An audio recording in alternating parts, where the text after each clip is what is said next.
Jay decided it was time to serve them well with a walking stick. He picked it up and used it as a walking stick. Ready for whatever came next, the brothers re-entered the trail. Cautiously they advanced.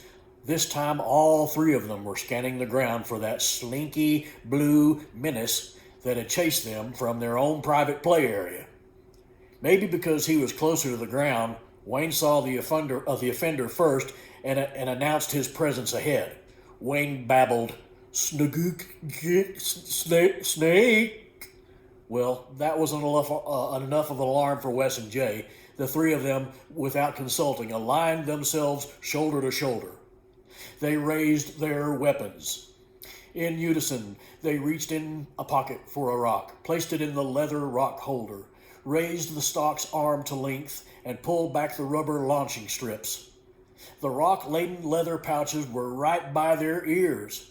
King Arthur's archers displayed no better form. Upon release of these rocks, the result was not so perfect. Jay's load went well beyond the target, dusting the leaves on a blackberry bush. Wes's rock didn't do any better. It took a little wood from the stock on the exit, nearly hitting his thumb. Wayne's shot, however, was right on the money. His missile whistled straight to the head of the offender. It hit with enough force to apparently kill that snake and roll it over on its side at the same time. Soon, a vigorous display of congratulatory backslapping and general celebration ensued. Finally, they decided it was time to gather up this defeated warrior. They tried as they were able to show some respect for the fallen combatant. Jay approached the evil serpent slowly, with his new walking stick brought from beside the ranks. He stood as far away as he could and still be able to reach the snake. He poked at the snake. No response. He edged closer. Again, he probed the snake. Still no response. He got much closer. This time he was close enough to see the pattern on the snake's back. The snake was not blue. This snake had like the bark of a tree. Jane came to the realization of what had happened. What they feared was about to chase them, and what had attacked and they had just killed was in fact a 3.5-foot long tree branch that had a knot on the large end, and it bore an uncanny resemblance to a blue racer snakehead. Huh. Well, they'd come this far. It didn't seem fair for them to turn back and go home now. They needed to make it to the creek before they headed home. The sun was easing over the western sky, giving the brothers pause to consider the time. It was getting closer to sundown, and if they had good luck, there was just enough time to reach the creek. This meant they couldn't be deterred by any more beasts of the forest, wooden or real. Once there, they could test their bean flip skills further by taking aim at the odd frog perched along here and there.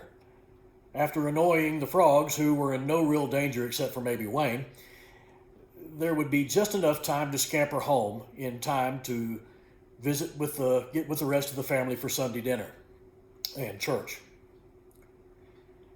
They also knew that Sunday dinner leftovers were usually a cut above weekday meals, and this sort of basic survival knowledge helped them keep their track of time so they would not overstay their limit.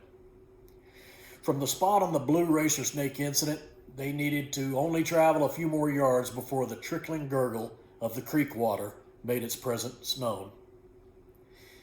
They ran this little last bit and came upon an earthen shelf that overhung the water a little bit. From their place atop this overhang, they were positioned on the outside of a bend in the creek. The water was below them about 5 feet and flowing vigorously from the left to the right. This was a perfect vantage point from which to launch their rocky bullets toward the unsuspecting frogs, lizards, and water bugs below. The next several minutes were consumed in doing exactly that. Wes and Jay eventually ran out of rocks. They didn't even think about the possibility of needing it for the way home. Wayne still had plenty of rocks. Recognizing this fact, Jay suddenly regained his right-thinking role as the leader and declared group ownership of Wayne's remaining cache of armament. Wayne did not protest this seemingly prudent decision and handed over his remaining rocks for equitable distribution. From this sacrifice, Wayne was given 3 extra rocks. With these, he would have the honor of taking the last 3 shots before they must surely strike out for home. Wayne decided that his target would be an oddly shaped protrusion about 20 yards up the stream. A turtle was sunning on top of this object. Whatever this thing was below the water, the part that was visibly above the water looked like one of those pyramid things he'd seen in geography. Wayne placed his first rock in the bean flip pouch, pulled it back, and aimed at the object below the turtle. The rock hit the object with a resounding hollow thunk. The combination of the sound, the vibration, and the nearness of the rock ricocheted too close to the formerly sleeping turtle's head. That gave the turtle enough adrenaline rush to raise him off the water-bound object. He swam in the air even before landing in the water. As much fun as that was, watching a flying turtle might normally be, the brothers' attention was more focused on the object that produced the odd sound. "Do that again," said Jay. Wayne reloaded and aimed again. "Fire!" said Wayne, trying to add to the drama. His load one time again, and the sound came back, thunk. "Now this was getting interesting," said Jay. They moved down from their high vantage point up to a grassy spot on the ground, more at the same level as the water. As they got closer to it, the object became to look more like a shipping crate that was nearly completely submerged in the water. "Let's all go have a look at it," said Wes. He was anxious to have another shot at anything. They were directly across from the object now and only a few feet away. "Load up," said Jay. He followed up his first order with a predictable successful of others. "Ready and aim and fire." They all fired in unison and hit this target, not just once or twice, but 3 times. The target protested with an echoed pa-thunk, pa-thunk, pa-thunk. "We got to get a little closer look at that thing, whatever it is," said Jay. Wes reluctantly agreed, but Wayne, being overcautious, said, "How are we going to get over there to the other side?" Looking up and down the stream for a suitable crossing point, Jay saw none. At its widest, Lick Creek might be 12 feet across. In other places, a good jumper could leap it across. No places like that were in sight, either up or down the stream. Jay studied the object a bit. "Wes, can you see in the water to the front of that box as well? Just right around there to see what's holding it in place?" asked Jay. Wes gave his best eagle eye once over. With the memory of his blue racer snake spotter mistake still freshly on his mind, he tentatively offered up his opinion. "It appears to be snagged on the root that's coming out of the bank there that goes up into the water there," said Wes. And he pointed right there in yonder. "That's what I thought," said Jay. "Wayne, do you think you could hit that root hard enough to cut it loose from that box?" Jay asked. With typical sureness of his own ability, Wayne, of course, said, "Absolutely, sure I can." Jay and Wes moved out of the way, giving Wayne free access to choose from the best possible launching position. Wayne studied the root, searching for a weak spot. He would prefer shooting at the part above the water. He knew if he shot into the water, the rock would slow down on impact. Even worse, it might bounce up the surface and fall harmlessly on the opposite side of the bank. As he watched the object being forced by the creek's flow, he began to see a rhythm in the back and forth motion of this root as it strained against the weight of this box.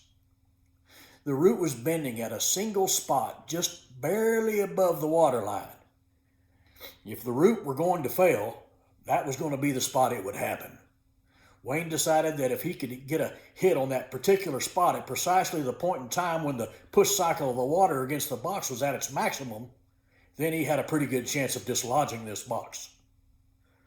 Wayne got into firing position, which looked a lot like the Heisman Trophy statue. He explained his plan to Wes and Jay as he rifled through the rocks as they had a few left. He was looking for that one rock that might do a little cutting as it crashed into the target. He selected the best specimen available. Jay and Wes watched in awe of their little brother as he very carefully loaded the rock into the pouch. He then took aim between the forks of his bean flip stock and pulled back the loaded pouch.